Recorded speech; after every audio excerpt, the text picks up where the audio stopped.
So, hello guys, what's up? It's me again, si Alicia nyo, at nagbabalik ulit para sa ating panibagong video.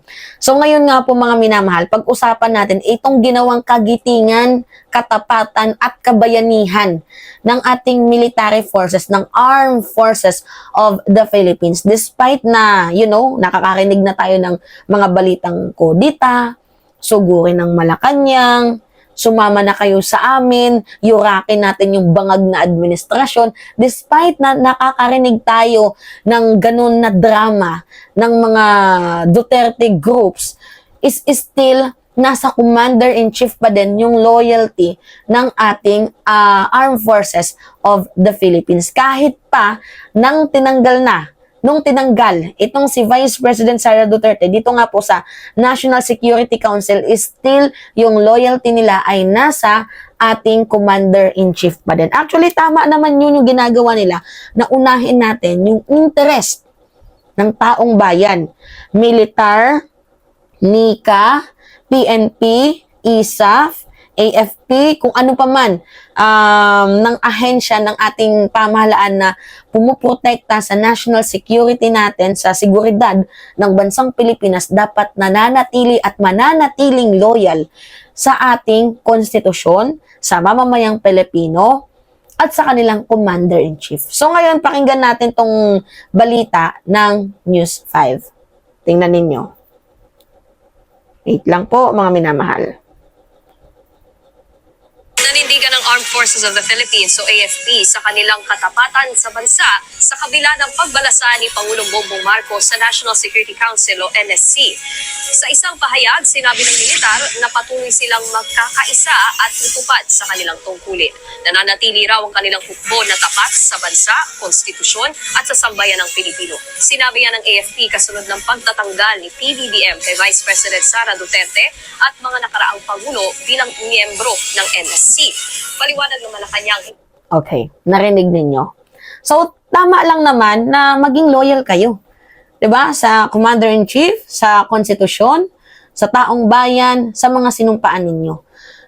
Kasi yun naman talaga yung ano ninyo yung naging oath nyo bago kayo pumasok diyan, na magiging loyal kayo sa inyong mga sinumpaang tungkulin. Yung ginawa kasi ni Vice President Sara Duterte, malinaw naman po talaga na active threat po yun. Hindi lang sa ating presidente, kundi sa ating bayan. The way na nakikita natin na itong si VP Sara, yung mga kinikilos niya ay hindi na po nakakabuti sa ating bayan. Tingnan nyo, patungkol sa paano siya pagkakatiwala ng ating presidente. Nangangamkam di umano ng pera ng taong bayan. Nandyan yung issue sa confidential funds.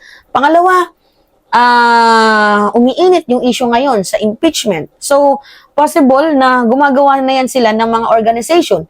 Nakita naman natin may hakbang ng maisog sila. Hindi nga lang naging successful. Hakbang ng maisog, peace rally, prayer rally, ang dami na nilang ginawa na organization na walang ibang ginawa kundi puro lang paghimutok, rally, siil sa ating gobyerno ang kanilang ginagawa. So I think pinag-uusapan na din yun sa loob ng National Security Council kasi threat din po yun, hindi lang sa ating administrasyon, bagkos sa ating mga mamamayang Pilipino. Pangatlo, yung kanyang ginagawa patungkol nga po dito sa decision making niya sa China, 'di ba? Binobomba na tayo, wina-water cannon tayo, sinisiil ang ating mga kababayang Pilipino, yung mga Coast Guard natin, mga Navy natin na nandoon sa West Philippine Sea, na talagang nakabantay doon sa BRP Sierra Madre natin, 'di ba? Ano yung ginagawa ni Vice President Sara Duterte? Hindi siya nagsasalita. Patuloy niya lang na hinahayaan yung mga nangyayaring pambubuli sa atin ng China. Tapos habang binubuli tayo ng China, nagbibigay pa siya ng mensahe doon. Nagmamandarin pa, paulit-ulit na bumabati ng founding anniversary ng China. Like, ano yung gusto niyang iparating? Hindi niya man lang na-recognize ang kabayanihan ng ating mga sundalo.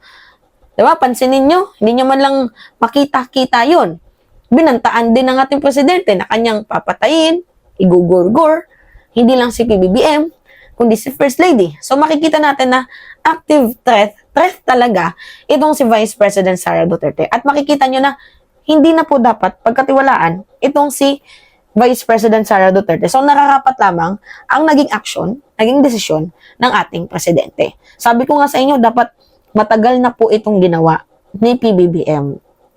Dahil ang dami na pong red flag ni Vice President Sara Duterte. Pero I think naniniwala pa rin siguro si President Bongbong Marcos na baka maybe one of this day, one of this month, or maybe next year, magbago itong si VP Sara para maituloy muli yung unity. Siguro naniniwala at pinapanghawakan ni PBBM yung kanilang naging pangako. Ngunit si Sara Duterte na mismo ang sumira ng kanilang pinangako sa taong bayan. Pero naniniwala pa din ang presidente, I think, na baka magbabago pa si VP Sara. Kaso nga lang, masyado na siyang sinagad. Masyado ng below the belt, lumagpas na itong si Sara Duterte. Kung kaya't gusto mong maghamon, pagbibigyan kita sa challenge na hinihingi mo. Kaya nga nung nagbanta, itong si VP Sara Duterte sa ating presidente, ano yung sinabi ng ating Pangulo? Sabi niya, hindi ko papalagpasin yang ginawa mo. Hindi papalagpasin. Dapat hindi dinadaan daw sa kwentong chichirya, yung mga ganitong klaseng bagay. So ano yung ginawa ni PBBM? Tinanggal niya, mga minamahal, itong si Vice President Sara Duterte sa National Security Council. Now, merong umuugong-ugong na mga usapan na itong si VP Sara Duterte ay parang di umano, yung DDS group ay hinihikayat ang mga Armed Forces of the Philippines, yung mga retired personnel na magkaroon ng distab effort para sa ating presidente. But tingnan nyo naman yung nangyayari ngayon. Diba? Nananatiling loyal ang general sa ating presidente. So tama yung ginagawa ngayon ng Armed Forces of the Philippines na maging loyal kayo sa mga sinumpaan ninyong tungkulin bago kayo pumasok sa serbisyo. Paglingkuran ninyo ang taong bayan, paglingkuran ninyo yung Pilipino mismo, maging tapat sa konstitusyon, maging loyal sa mga pinanata ninyo nung pumapasok pa lamang kayo sa serbisyo at matutong sumunod sa utos ng Commander-in-Chief. So maraming salamat sa katapatan na ibinibigay ng ating Armed Forces of the Philippines. Patuloy sana pa ninyong protektahan ang ating mga Pilipino, ang inyong mga nasasakupan, at patuloy sana kayong maging tapat hanggang sa dulo ng Marcos administration hanggang sa makababa ng pwesto itong PBBM admin. Patuloy sana kayong maging tapat sa mga sinumpaan ninyong tungkulin. Hindi kayong magbabago. Mananatili na ang loyalty ninyo ay nasa konstitusyon, nasa mamamayang Pilipino. Protect the people. Alright? So, yun po mga minamahal. Pahingi lang po ako ng like.